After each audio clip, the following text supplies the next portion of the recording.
জাতীয় পার্টির কার্যালয়ে হামলায় বিএনপির তীব্র নিন্দা।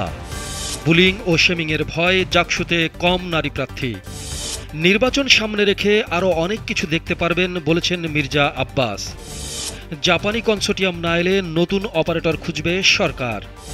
তেজগাঁওয়ে কার্যক্রম নিষিদ্ধ আওয়ামী লীগের ঝটিকা মিছিল আটক নয়। নির্বাচন দিয়ে বাঘের পিঠ থেকে নেমে যান বলেছেন এম আকাশ।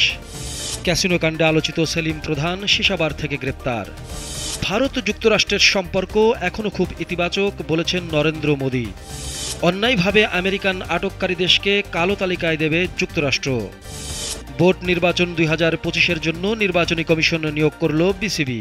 রাজধানীর কাকরাইলে জাতীয় পার্টির কেন্দ্রীয় কার্যালয়ে হামলা ও ভাঙচুরের ঘটনায় তীব্র নিন্দা জানিয়েছে বাংলাদেশ জাতীয়তাবাদী দল বিএনপি।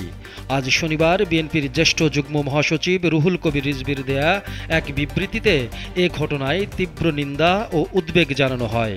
জাহাঙ্গীরনগর বিশ্ববিদ্যালয়ের কেন্দ্রীয় ছাত্র সংসদ জাকসু ও হল সংসদের নির্বাচনে নারী প্রার্থীর সংখ্যা অনেক কম।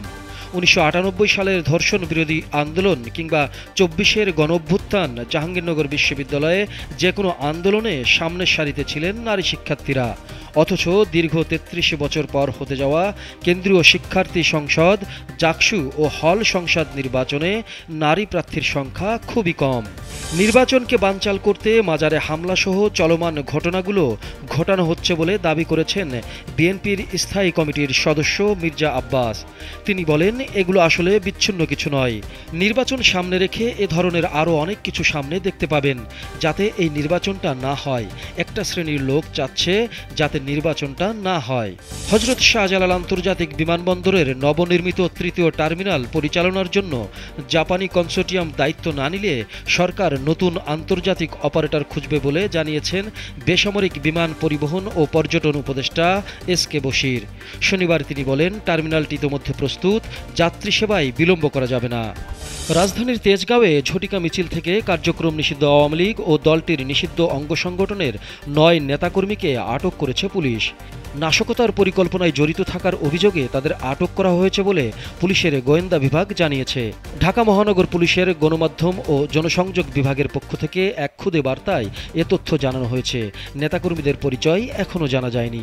বাংলাদেশ কমিউনিস্ট পার্টি সিপিবি কেন্দ্রীয় সদস্য অধ্যাপক এম আকাশ বলেছেন, শেখ হাসিনার পতনের পর রাজনৈতিক দলগুলো ডক্টর মোহাম্মদ ইউনূসকে সমর্থন দিয়েছিল। সিপিবি শুরু থেকেই বলেছিল, দ্রুত অবাধ সুষ্ঠু নিরপেক্ষ নির্বাচন দিয়ে ক্ষমতা নির্বাচিত সরকারের হাতে তুলে দিন। কিন্তু অধ্যাপক ইউনূস সে পথে যাননি, বরং তিনি পরোক্ষভাবে দল গড়ার কৌশল নিলেন, বিদেশিদের হাতে বন্দর তুলে দেওয়ার উদ্যোগ নিলেন, করিডোর দেওয়ার পথে হাঁটলেন। ক্যাসিনো কাণ্ডে আলোচিত সেলিম প্রধানকে গ্রেপ্তার করা হয়েছে। আজ শনিবার ভোররাত 4টার দিকে বারিধারার একটি রেস্তোরাঁ থেকে তাকে গ্রেপ্তার করা হয়। পুলিশের অভিযানে সেলিম প্রধান সহ 9 জনকে গ্রেপ্তার করা হয়েছে। 6.7 কেজি সীসা জব্দ করা হয়েছে। এছাড়া 7টি সীসা স্ট্যান্ড ও অন্যান্য সরঞ্জাম জব্দ করা হয়েছে। ভারতের প্রধানমন্ত্রী নরেন্দ্র মোদী জানিয়েছেন, মার্কিন যুক্তরাষ্ট্রের সাথে ভারতের সম্পর্ক এখনও অনেক ইতিবাচক রয়ে গেছে। গতকাল শুক্রবার মার্কিন প্রেসিডেন্ট ডোনাল্ড ট্রাম্প বলেন, ভারত এবং যুক্তরাষ্ট্রের মধ্যে একটি বিশেষ সম্পর্ক রয়েছে এবং মাঝে মাঝে সামান্য কিছু সমস্যা হলেও চিন্তার কিছু নেই। আজ শনিবার ভারতীয় প্রধানমন্ত্রী তার প্রতিক্রিয়া ব্যক্ত করেছেন।